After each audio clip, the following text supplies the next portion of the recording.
Salut à tous, je profite de cette vidéo pour vous annoncer que ma toute nouvelle formation en ligne, la maîtrise des finitions, est désormais disponible. Vous trouverez évidemment le lien dans la description, je vous en dis un petit peu plus en fin de vidéo. Bon visionnage à tous. Le vernis au tampon, aussi appelé poli français parce que oui, Cocorico, c'est une invention française qui remonte aux alentours du XVIIIe siècle. Donc là, on est à peu près à l'époque de Louis XIV. André-Charles Boulle, l'ébéniste le plus connu dans le monde, qui a ensuite donné son nom à la non moins connue école prestigieuse d'ébénisterie, l'école Boulle, qui est d'ailleurs considérée comme la meilleure école d'ébénisterie au monde. C'est un exercice qui requiert beaucoup de connaissances bien sûr, mais par-dessus tout, c'est l'expérience qui va faire vraiment la différence au niveau du résultat avec un vernis au tampon. Il y a d'ailleurs tout un tas de petites variantes et de petits secrets de fabrication que les ébénistes gardent précieusement, mais ce que je vais vous montrer aujourd'hui, c'est la technique que j'ai apprise quand j'ai fait de la restauration de mobilier ancien. Alors j'espère que ça va vous plaire. Si on devait faire un classement des finitions les plus difficiles à réaliser, le vernis au tampon occuperait la première place sans aucun doute. Pour réaliser un vernis au tampon dans les règles de l'art, et j'insiste volontairement sur ce terme parce que la plupart des gens pensent que le vernis au tampon c'est juste une méthode d'application de vernis, quel qu'il soit, et qu'il suffit d'utiliser un tampon pour l'appliquer. De la même manière qu'on utiliserait un pinceau, là ils vont utiliser un tampon, mais ça n'a strictement rien à voir. On est vraiment sur une technique de finition ancestrale et extrêmement longue et difficile à maîtriser. Je disais donc, pour réaliser un magnifique vernis au tampon, vous aurez besoin de pierre ponce en poudre. Donc ça va être pour la première étape qui va consister à remplir les pores du bois parce qu'on veut une surface parfaitement lisse pour justement obtenir un vernis avec un fini miroir parfait. De l'alcool fin à vernir, donc là on va utiliser de l'alcool éthylique à 95%, c'est très important. De la gomme laque, donc ce produit c'est un vernis, c'est ce qu'on appelle un vernis naturel. Donc à l'inverse des vernis synthétiques qu'on peut trouver comme les vernis polyuréthane par exemple, la gomme laque est un produit complètement naturel qui est une sécrétion de cochenille, donc une variété de cochenille pour faire simple. Et ces sécrétions-là sont retraitées sous forme de paillettes qu'on va dissoudre ensuite dans de l'alcool éthylique. Il y a une petite particularité avec la gomme laque, et ça je l'ai appris en restauration de mobilier, c'est que lorsque vous préparez à la main votre gomme laque, lorsque vous ne l'achetez pas déjà toute faite, donc vous allez mélanger les paillettes de gomme laque avec de l'alcool éthylique à 95%, vous respectez le ratio, pas de problème. La clé d'une bonne gomme laque, c'est de la laisser reposer. En fait, une fois que vous avez fait le mélange et que le mélange est dissous, on va dire la gomme laque n'a pas la meilleure qualité possible. Plus elle va vieillir, plus elle va devenir meilleure au niveau de l'aspect, au niveau de la finition que vous allez obtenir avec cette gomme laque. Plus vous allez attendre et meilleur ça sera. C'est pour ça que la plupart des restaurateurs font leur gomme laque bien à l'avance et notent la date à laquelle ils ont fait leur mélange, et c'est ce que j'ai fait ici sur ce bidon de 5 litres qui remonte à l'époque où j'étais encore à l'école en ébénisterie. Vous voyez que j'ai noté la date à laquelle j'ai fait cette gomme laque et c'était donc le 10 mai 2006. Donc autant vous dire que cette gomme laque est extrêmement précieuse et sa qualité est vraiment incroyable. Vous aurez également besoin d'huile à vernir, d'un morceau de chiffon en coton, 100% coton, j'insiste là-dessus, c'est vraiment primordial, et enfin de mèches de coton. À ce propos, je tiens d'ailleurs à remercier du fond du cœur la maison Bordet Outillage qui m'a gentiment envoyé gratuitement tous les produits pour que je puisse vous faire cette vidéo sur le vernis au tampon. Donc merci à eux, n'hésitez pas à aller voir leur boutique en ligne, je vous ai mis évidemment le lien dans la description. Pour l'exemple, on va utiliser cette magnifique planche de noyer français et on va commencer tout de suite avec le remplissage des pores. On va commencer par préparer notre tampon, donc on utilise, comme je l'ai dit tout à l'heure, un morceau de coton pur. Donc là, c'est un vieux morceau de t-shirt. Vous pouvez utiliser un vieux morceau de torchon aussi. L'important, c'est vraiment que ça soit du coton à 100%. On prend de la mèche de coton, un petit morceau, comme ça, pas trop gros, il faut que ça tienne dans la paume de la main. Vous en faites une boule, tout simplement. Vous le placez au milieu et ensuite, on va replier tout simplement les bords pour faire ce qu'on appelle une souris. Mais bon, là, on va vraiment appeler ça un tampon, tout simplement. pour avoir quelque chose qui ressemble à peu près à ça. Le remplissage est une étape très simple mais qui demande quand même beaucoup de patience parce qu'il va falloir passer pas mal de temps avant que les pores du bois soient parfaitement remplis. On va donc utiliser notre pierre ponce en poudre. On va en saupoudrer un tout petit peu sur la surface, comme ceci. On utilise le tampon qu'on a confectionné juste avant. On prend notre alcool éthylique à 95 degrés. Donc là, je l'ai juste mis dans une boîte avec un bec verseur. C'est beaucoup plus facile à doser parce qu'on va en mettre comme ceci sur notre tampon. On va l'imbiber assez généreusement. Et ensuite, on va simplement faire des ronds sur notre surface avec le tampon pour justement faire rentrer petit à petit la ponce dans tous les pores du bois. Donc l'intérêt d'utiliser de l'alcool, c'est que l'alcool ne contient pas d'eau par définition. Du coup, on ne va pas avoir de phénomène de redressement des fibres du bois que vous pouvez voir apparaître en général quand vous mouillez le bois ou si vous utilisez une teinture à base d'eau. Vous allez avoir un redressement des fibres du bois qui va poser problème parce que ça va générer des aspérités, une surface irrégulière au toucher. Vous avez compris le principe, je vais faire tout ça en caméra off et on se retrouve juste après. Une fois le remplissage des pores terminé, on se retrouve donc avec une surface parfaitement lisse et extrêmement douce au toucher. Donc ça, c'est dû au fait qu'on a utilisé de la pierre ponce en poudre et que du coup on a une légère abrasivité avec ce produit là, ce qui va générer, c'est un petit peu comme si on avait poncé le bois jusqu'au grain 4000 à peu près pour vous donner un ordre d'idée. On remarque également que tous les pores du bois sont parfaitement bien remplis, c'est exactement ce qu'il nous faut si on veut espérer un résultat optimal avec un vernis au tampon. Pour effectuer la première couche, on va donc utiliser de la gomme laque, ma fameuse gomme laque qui date de 2006. D'ailleurs, si ce produit vous intéresse, j'ai réservé 20 flacons, je vous ai fait 20 flacons uniquement, donc c'est vraiment une quantité ultra limitée. Vous avez le lien dans la description, ainsi que de l'alcool fin à vernir à 95 degrés. Vous allez refaire un tampon neuf parce que vous n'allez évidemment pas réutiliser le tampon qui a servi pour faire le remplissage des pores. On commence par imbiber généreusement avec un petit peu d'alcool à 95.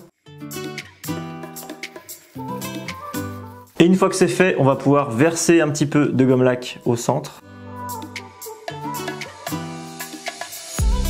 Et on le remet tout simplement dans le tampon. On rajoute encore un petit peu d'huile par-dessus. Il faut toujours que la gomme laque soit très diluée. Et on va commencer l'application en faisant des 8.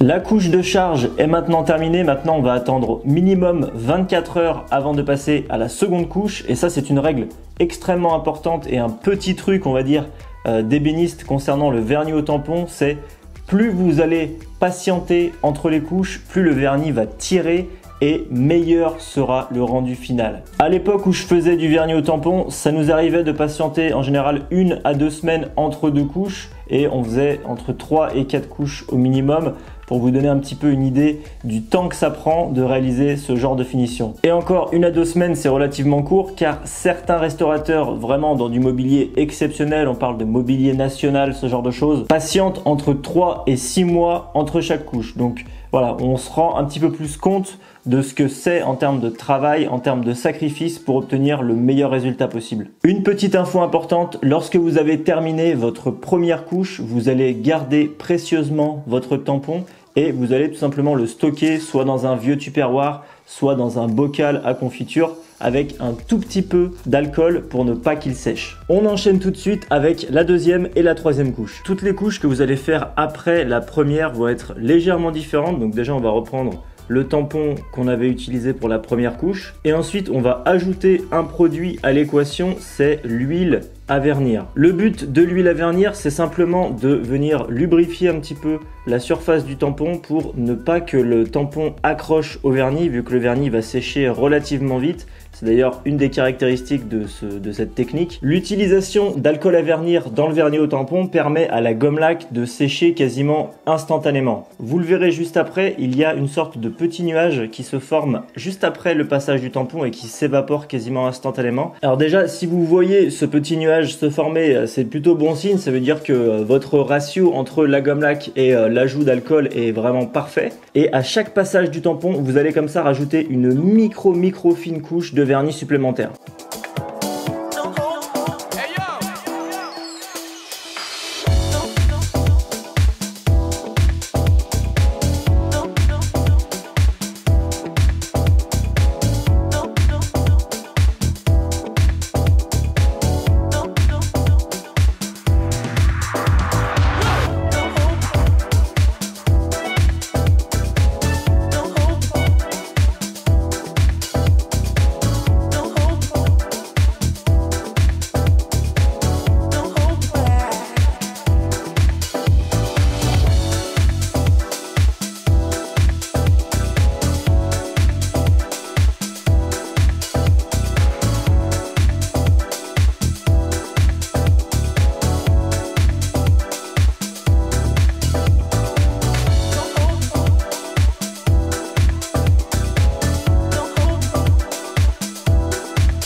Une fois que vous avez terminé vos 3 ou 4 couches de vernis au tampon, on va utiliser un autre produit pour retirer l'huile qu'on a utilisée pour l'application du vernis et ainsi retrouver une surface parfaitement propre et lisse. Vous avez le choix entre deux produits. Moi personnellement, j'ai toujours utilisé ça s'appelle du Super Nico, c'est une marque française qui existe depuis le 19e siècle. C'est un rénovateur raviveur de vernis qui peut être d'ailleurs utilisé sur n'importe quel type de vernis, surtout des anciens vernis qui se seraient ternis avec le temps. C'est vraiment un produit que je vous recommande et c'est un produit que j'utilisais moi pour faire des vernis au tampon en phase finale. Vous pouvez également utiliser un autre produit qu'on appelle la popote, donc c'est pareil, c'est un rénovateur de vernis à l'ancienne. D'ailleurs, vous en trouverez très facilement sur le site de Bordet. Je vous ai mis bien sûr tous les liens dans la description. Pour comparaison, ici j'ai fait ce que l'on appelle une patine à l'ancienne à la gomme laque avec une cire de protection.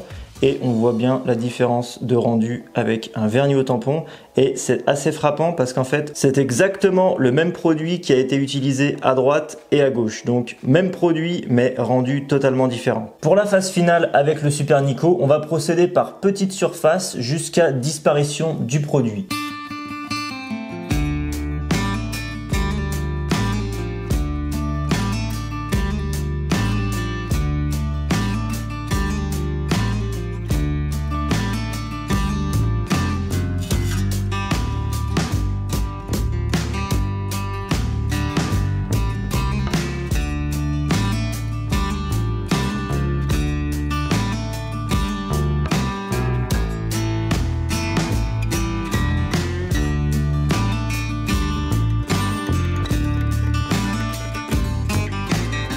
C'est une finition d'exception, par contre c'est extrêmement fragile et ça met énormément de temps à être appliqué. C'est l'une des raisons qui fait qu'on en voit de moins en moins et que ce savoir-faire se perd au fil du temps, puisque ce n'est économiquement pas rentable de faire ça sur du mobilier neuf, c'est uniquement valable pour du mobilier à restaurer et encore du mobilier vraiment exceptionnel. Aujourd'hui, grâce aux progrès technologiques liés aux finitions, on arrive à avoir des rendus exceptionnels et avec un temps de mise en œuvre qui est 100 fois plus court. Ce que je trouve dommage personnellement, c'est qu'on a tendance à perdre de plus en plus le savoir-faire ancestral, que ce soit le vernis au tampon ou dans plein d'autres métiers, c'est la même chose. Alors oui, il faut vivre avec son temps, je suis d'ailleurs le premier à le dire, mais c'est vrai que je trouve ça dommage de perdre un petit peu ces techniques anciennes parce que on parle pas d'une technique anodine, parce que là, le vernis au tampon, c'est vraiment une technique qui est très difficilement transmissible au niveau du savoir parce qu'elle se fait par l'expérience. C'est-à-dire tout ce qui est dosage entre la quantité de gomme lac, la quantité d'alcool, etc.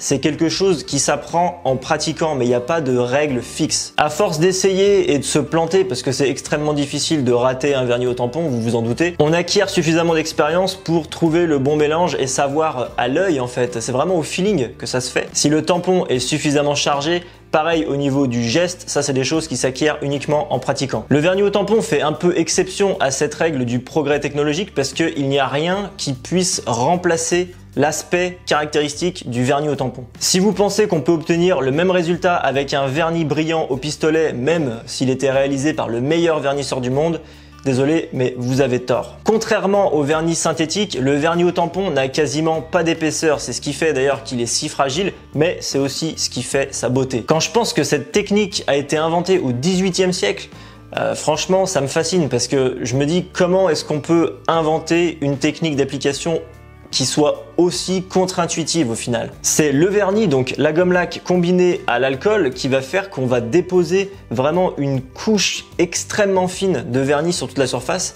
et l'alcool va faire en sorte que le vernis soit sec quasiment instantanément. C'est d'ailleurs pour ça qu'on peut repasser au même endroit, c'est d'ailleurs pour ça qu'on utilise de l'huile pour éviter que ça accroche et c'est ce qui fait qu'on n'a aucune trace d'ailleurs et c'est ce qui fait la beauté de cette finition. Comme je le disais en début de vidéo, on est en pleine semaine de lancement de ma nouvelle formation sur les finitions que j'ai appelée la maîtrise des finitions. C'est donc une formation en ligne composée de 4 modules théoriques au format PDF, ce qui représente au bas mot 100 pages de contenu et 5 vidéos pratiques et pas à pas pour chaque type de finition, ce qui représente 2h30 de vidéos cumulées. Pour fêter ce lancement, il y a bien sûr une énorme promotion qui est valable jusqu'à dimanche prochain, donc le 21 février 2021 jusqu'à minuit. Donc si ça vous intéresse, je vous ai mis le lien dans la description, vous verrez, il y a absolument toutes les infos nécessaires. Il y a également une vidéo de présentation qui vous montrera un petit peu l'intérieur de la formation, comment elle est conçue, comment elle est articulée. D'ici là, je vous souhaite une excellente journée. N'oubliez pas de vous abonner, n'oubliez pas de partager la vidéo également, partager le savoir-faire français avant qu'il ne tombe dans l'oubli. Et nous, on se retrouve très bientôt pour une nouvelle vidéo.